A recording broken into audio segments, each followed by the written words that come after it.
Mapapagod, pero hindi susuko. Alam mo ba na may dalawang uri ng pagod na pwede mong madama?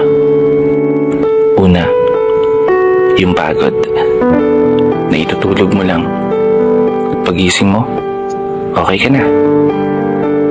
Pero may isang uri ng pagod na talagang kakaiba.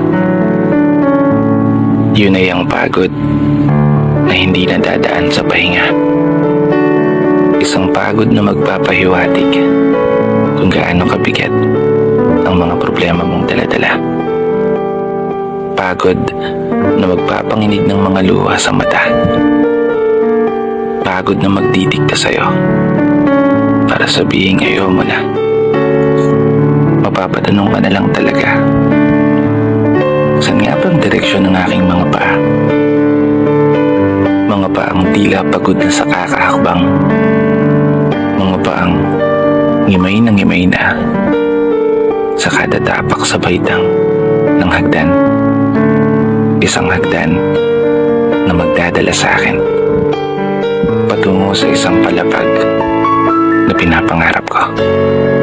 Mapapagod pero hindi susuko. Magpapahinga pero hindi hihinto. Para sa pamilya at para sa pangarap, palaging pipiliin na magpatuloy. Kasi alam mo, kung ang pagod ay kapalit ng magandang kinabukasan, wala kang dahilan para sukuan ng pagod. Wala kang dahilan para hindi ka bumangon. Wala kang dahilan para tuluyang magpalamon sa pagod na magbibigay sa iyo ng mga hamon at pagsubok na susukat sa iyong katatagan at kagustuhang makaahon, kagustuhang umasenso at kagustuhang magtagumpay at tuluyang makamtan yung magandang buhay na gusto mong mapasakamay.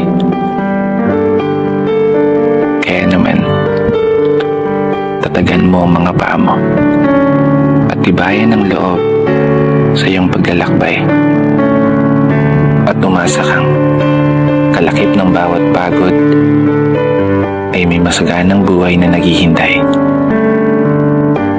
Sige, umusad ka. Dito na nagtatapos. Kaya isang pagpupugay para sa lahat ng mga tao na patuloy sumasabay sa hamon